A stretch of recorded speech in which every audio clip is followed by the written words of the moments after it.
Hi అండి. నమస్తే. Welcome to our channel Lakshmi food creator. ఈరోజు మన ఛానల్లో ఎంతో టేస్టీగా ఉండే స్వీట్ బన్స్ని ఇలా ప్రిపేర్ చేసుకోండి. స్పాంజీగా సూపర్గా ఉంటాయండి. ఈవినింగ్ టైంలో పిల్లలకి ఈ విధంగా చేసి పెట్టారంటే భలే ఇష్టపడతారు. ముందుగా ఒక మిక్సింగ్ బౌల్లో గోరువెచ్చని పాలను ఒక కప్ దాకా తీసుకోండి. దీంట్లోనే పావు కప్ దాకా పంచదార వేసేసుకొని 1 టేబుల్ స్పూన్ దాకా ఈస్ట్ని వేసుకోండి. ఈస్ట్ లేకపోతే బేకింగ్ సోడాని యూజ్ చేసుకోవచ్చు. ఈ మిశ్రమాన్నంతా కూడా బాగా మిక్స్ చేసేసుకోండి. పంచదార అంతా కరిగిపోయాక మూత పెట్టేసి ఒక 5 నిమిషాల పాటు పక్కన పెట్టేసేసుకోవాలి. అప్పుడు ఈస్ట్ అనేది యాక్టివేట్ అవుతుందండి.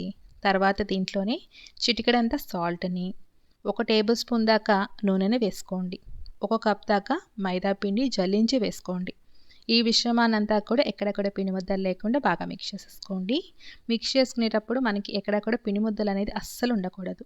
ఒకవేళ మీకు బాగా పిండి ముద్దలు ఉన్నాయి అనిపిస్తే కొంచెం మిక్సీ పట్టేసుకోండి. సాఫ్ట్గా ఇలా బ్యాటర్ అనేది చాలా సాఫ్ట్గా వస్తుంది. పిండి అనేది ఖచ్చితంగా ఈ విధంగా ఉండాలండి. దీన్ని మూత పెట్టేసి 1 గంట పాటు పక్కన పెట్టేసేసుకోండి. గంట అయ్యాక చక్కగా పిండి అనేది పొంగుతూ ఈ విధంగా రెడీ అవుతుందండి. ఇప్పుడు దీన్ని ఒక కప్తో కానీ లేదా ఒక గుంట గెరిటితో కానీ పిండిని ఈ విధంగా తీసుకోండి. స్టవ్ వెలిగించుకొని డీప్ ఫ్రైకి సరిపడా ఆయిల్ పెట్టేసుకోండి. ఆయిల్ అనేది కొంచెమే తీసుకోవాలి. తర్వాత ఈ పిండిని ఒక చోట ఈ విధంగా వేసుకున్నాక దీనిపైన కొంచెం ఆయిల్ని ఈ విధంగా వేసుకుంటే బన్ అనేది చక్కగా పొంగుతూ రెడీ అవుతుందండి. ఫ్లేమ్ అనేది ఎప్పుడూ కూడా మీడియం టు లో ఫ్లేమ్ అడ్జస్ట్ చేసేసుకోండి. హై ఫ్లేమ్ అస్సలు ఉండకూడదు.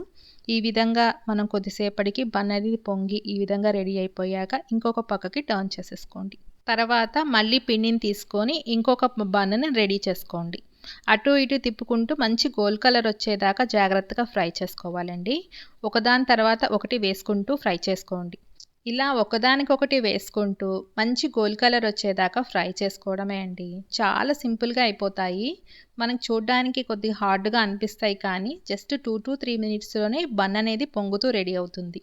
తర్వాత ఇంకొక బ్యాచ్ని వేసేసుకోవడమే. అంతే, మంచి గోల్డ్ కలర్ వచ్చేదాకా వీటిని ఫ్రై చేసుకొని తర్వాత వేరొక ప్లేట్లోకి తీసుకోండి.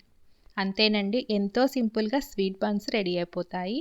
మీరు కూడా చూసి ట్రై చేసి ఎలా వచ్చిందనేది కామెంట్ రూపాన్ని తెలియచేయండి. నచ్చితే లైక్